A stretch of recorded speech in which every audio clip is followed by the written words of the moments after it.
Hello प्यारे बच्चों, welcome back on my YouTube channel NCERT with Kamal. और मैं हूं कमल बघेल। और आज के वीडियो के अंदर हम लोग सीखने वाले हैं मोस्ट आईएमपी क्वेश्चंस 2022 और 23। इनको आज हम सोल्व करने वाले हैं। कक्षा 10 विषय विज्ञान, ये सीरीज आज से शुरू होने वाली है।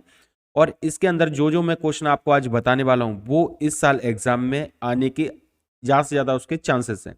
तो सबसे पहले हम ये देख लेते हैं चैप्टर 1 के हमारे कौन कौन से क्वेश्चन इंपॉर्टेंट है जो कि आज हम सॉल्व करने वाले हैं। तो सबसे पहला हमारा जो प्रश्न होगा वो होगा रासायनिक अभिक्रिया क्या है, ठीक है, या फिर रासायनिक अभिक्रिया किसे कहते हैं। उसके बाद होगा रासायनिक समीकरण क्या है। लास्ट में होगा असंतुलित समीकरण किसे कहते हैं और असंतुलित समीकरण किसे कहते हैं। ये सब कुछ आज हम इस वीडियो के अंदर सीखने वाले हैं। तो चलिए सबसे पहले हमारा जो प्रश्न आता है वो आता है रासायनिक अभिक्रिया किसे कहते हैं।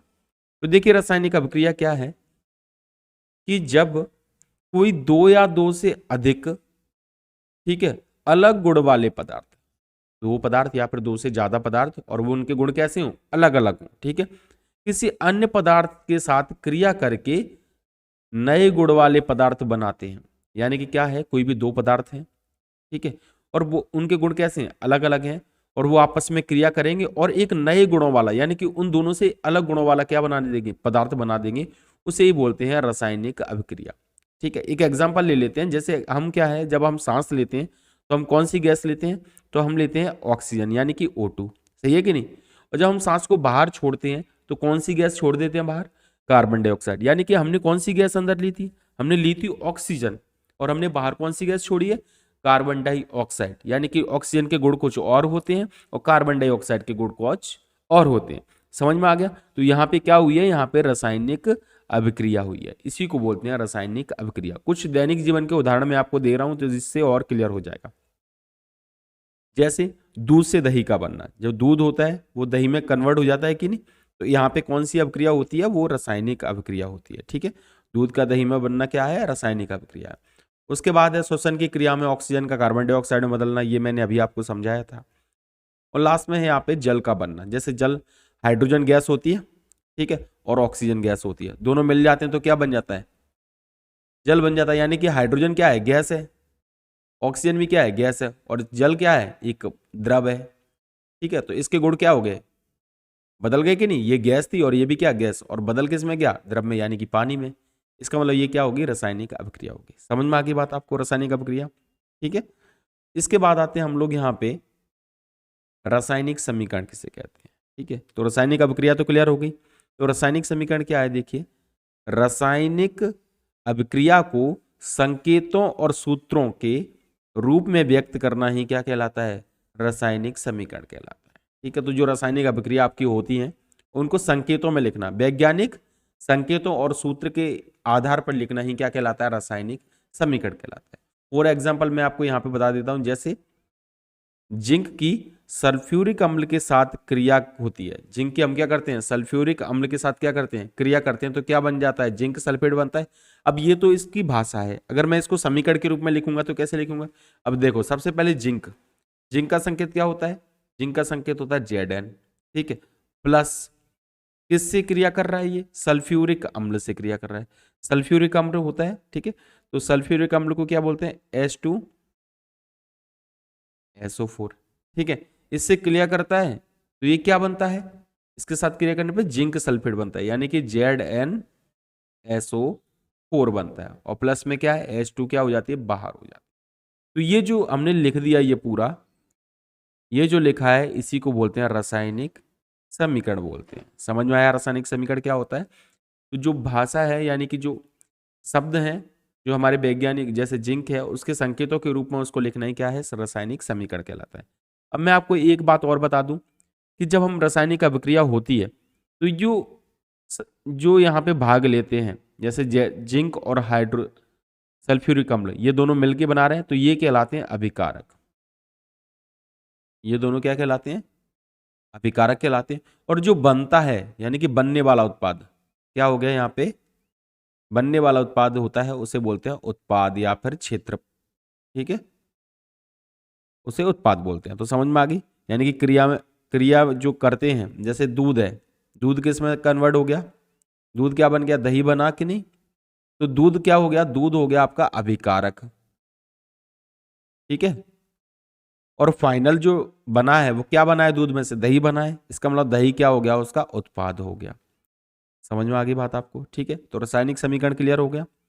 अब बात करते हैं हम लोग यहाँ पे असंतुलित रासायनिक समीकरण क्या होता है, ठीक है। असंतुलित रासायनिक समीकरण किसे कहते हैं?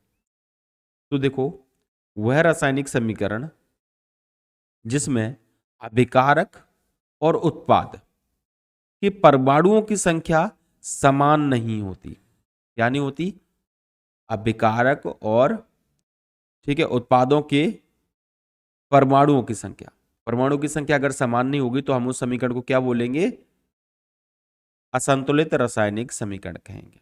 कहने का मतलब यह है कि फॉर एग्जांपल अगर हमने यहां पे लिया, क्या लिया, इस तरीके से हमने लिख दिया H2, ठीक है, और प्लस में क्या है, ऑक्सीजन के दो अणु, और इन्होंने क्या कर ली, क्रिया कर ली और क्या बना दिया, H2O बना दिया, ठीक है। अब इसमें देखिए, इसमें हाइड्रोजन कितने हैं, 2 हैं, इसमें भी हाइड्रोजन कितने हैं, 2, यहाँ पे ऑक्सीजन कितने हैं, 2, और इस साइड ऑक्सीजन कितना है, 1 है। कहने का मतलब ये ऑक्सीजन की संख्या कैसी नहीं है, समान है क्या? देखो लेफ्ट हैंड साइड में ऑक्सीजन कितने हैं, 2 हैं, और इस साइड ऑक्सीजन कितना है, 1 है। इसका मतलब यहाँ पे परमाणुओं की संख्या बराबर नहीं है, तो हम इस वाले समीकरण को क्या बोलेंगे, असंतुलित समीकरण बोलेंगे। समझ में आ गई बात? असंतुलित समीकरण क्या होता है? असंतुलित समीकरण का मतलब यह है कि परमाणुओं की जो संख्या होगी वो कैसी होगी, समान नहीं होगी, अलग अलग होगी, तो उसे बोलेंगे असंतुलित समीकरण, ठीक है। क्लियर हो गया? असंतुलित समीकरण की डेफिनेशन हो जाएगी कि ऐसा रासायनिक समीकरण जिसमें परमाणुओं की संख्या समान नहीं होती है, असंतुलित रासायनिक समीकरण कहलाता है। और ये मैंने आपको उदाहरण दे दिया। उसके बाद आता है यहाँ पे संतुलित रासायनिक समीकरण किसे कहते हैं, ठीक है। कौन सा क्वेश्चन है हमारा, संतुलित रासायनिक समीकरण किसे कहते हैं? तो देखिए क्या है, वह रासायनिक समीकरण जिसमें अभिकारक और उत्पाद, ठीक है, कि परमाणुओं की संख्या कैसी होती है, समान होती है। ध्यान रखना, असंतुलित में समान नहीं होती और संतुलित में कैसी होती है, समान होती है, उसे क्या बोलते हैं, संतुलित रासायनिक समीकरण कहते हैं। जैसे अभी मैंने आपको एग्जांपल दिया था, H2 प्लस में क्या है, O2, और जब ये क्रिया करते हैं तो क्या बन जाता है, H2O बन जाता है, ठीक है। अब इसमें क्या है, देखो इसमें हाइड्रोजन के 2 कण हैं, 2 परमाणु हैं, और यहाँ पे भी हाइड्रोजन के 2 परमाणु, लेकिन यहाँ पे ऑक्सीजन के कितने परमाणु हैं, 2 परमाणु हैं, लेकिन यहाँ पे ऑक्सीजन के कितने परमाणु हैं, यहाँ पे ऑक्सीजन का एक ही परमाणु है। कहने का मतलब हमको बराबर करना पड़ेगा, तो बराबर कैसे करेंगे, इसमें 2 का गुणा कर देंगे ज्यादा वाले में, ठीक है। तो यहाँ पे ऑक्सीजन कितने हो गए, 2 हो गए, लेकिन हाइड्रोजन कितने हो गए, 4, ठीक है। हाइड्रोजन 4 हो गए तो फिर हमको भी यहाँ पे करना पड़ेगा। अब देखो ये क्लियर हो गया, तो हम बोलेंगे अब ये यहाँ पे क्या हो गया, संतुलित समीकरण बन गया, क्योंकि हाइड्रोजन भी 4 है, हाइड्रोजन यहाँ पे 4, ऑक्सीजन 2 है, ऑक्सीजन भी यहाँ पे क्या हो गए, 2 हो गए, तो इसको बोलेंगे हम संतुलित रासायनिक समीकरण। एक एग्जाम्पल और ले लेते हैं, जैसे कार्बन डाइऑक्साइड है, ठीक है, ऑक्सीजन से क्या करेगी, क्रिया करेगी, तो क्या बन जाएगा, CO2। अब यहाँ पे देखो, यहाँ पे कार्बन कितना है, 1 है, यहाँ पे भी कार्बन कितना है, 1 है, ऑक्सीजन कितने हैं, 2 हैं, ऑक्सीजन कितने हैं, 2 हैं, यानी कि ये पहले से ही कैसा है, संतुलित है, तो इसको बोलेंगे हम संतुलित रासायनिक समीकरण। आया समझ में? यानी कि लेफ्ट हैंड साइड और राइट हैंड साइड की जो परमाणु हैं उनको हमको बराबर करना होता है। अभिकारक उत्पादों के परमाणु को अगर हम बराबर कर देंगे तो बोलेंगे कि ये समीकरण कैसा बन गया, संतुलित रासायनिक समीकरण बन गया। तो इस तरीके से हम किसी भी क्वेश्चन को सॉल्व करते हैं। तो मिलते हैं एक नए वीडियो के साथ, तब तक के लिए जय हिंद, वंदे मातरम।